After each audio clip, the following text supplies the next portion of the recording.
আসসালামু আলাইকুম। দর্শক বেরা দেখেন, আমরা মসজিদের সেন্টারিং করছি। তা আসলে অর্ধেক মসজিদ তখন আমরা কাজ করে একতলা ফাউন্ডেশন দিছি মানুষে নামাজ পড়ার জন্য। তো এই জায়গাটা আর লয় নাই, তো এখন আবার মসজিদের কিছু টাকা হয়েছে, এই জন্য এই জায়গাটা আবার কাজ ধরাইছে। আসলে একটা বিল্ডিং করতে হইলে যে কোনো মালিকের একটা বিল্ডিং করলে তাড়াতাড়ি করে বিল্ডিংটা উঠায়। আর মসজিদের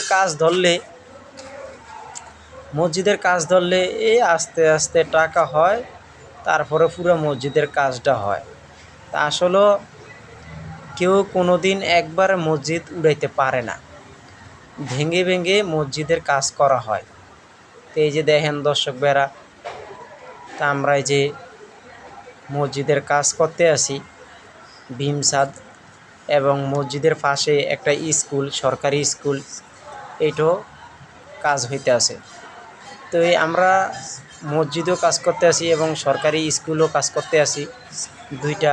আর কোন জায়গায় সেই কথাটা আপনাদেরকে আমরা বলতে আসি, ঢাকা কেরানীগঞ্জ অগ্রখোলা, আপনার একবারে রুইথুরের দিকে। এই যে দেখেন তো কীভাবে আমরা সেন্টারিংগুলো করতে আসি। এই যে আর একটু পরপরই বৃষ্টি নামে, তো ভালো করে কাজগুলো করতে পারি না।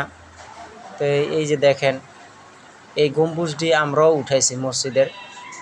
তা আসলে আল্লাহ পাকের ঘর কাজ করলে সওয়াব আছে ভাই। আল্লাহ পাকের ঘরে যারা কাজ করতে পারে এক বালতি পানি দেন, তাদের সওয়াব। আর একটা বালতি আল্লাহ আছে। পাকের ঘরের কাজ সবার কপালে আল্লাহ পাক জুটায় না, বুঝছেন ভাই। সবাই আল্লাহর ঘরের কাজ পায় না, দিয়ে পানি এটা দেন। হলো ভাগ্য। তো ওই দেখেন আল্লাহর ঘরের কাজগুলো করতে আছি ভাই মসজিদের। এটা আপনার আবার এই ছাদটা দিলে এরপরে আরেকটা ছাদ দেওয়া হবে। তো প্রিয় দর্শক ভাইরা, এই যে আমরা সেন্টারিং কাজগুলো করি, আস্তরের কাজগুলো করতে আসি, গাঁথনির কাজগুলো করতে আসি, তা আমাদেরকে একটু সাপোর্ট করেন ভাই। আমরা দেখেন কত কষ্ট কইরা, কত পরিশ্রম কইরা এই কাজগুলো করতে আসি, বুঝছেন দর্শক ভাইরা।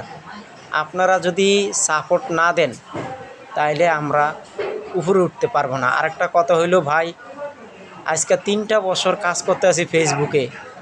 এই দর্শক ভাইরা, আপনারা যদি না সাপোর্ট করেন তো কারা সাপোর্ট করবো? মেন কথা হইলো কি ভাই, ফেসবুকে শখ করে আসছি। এখন ভাই বর্তমান সমাজে 2টা টাকা কামাইতে হলেও অনেক কষ্ট লাগে, অনেক পরিশ্রম লাগে। পোলাপাইনের 10টা টাকা দিতে পারি না, কেননা জানেন ভাই হাতে পয়সা নাই। তো এখান থেকে দিয়ে কিছু করতে পারি।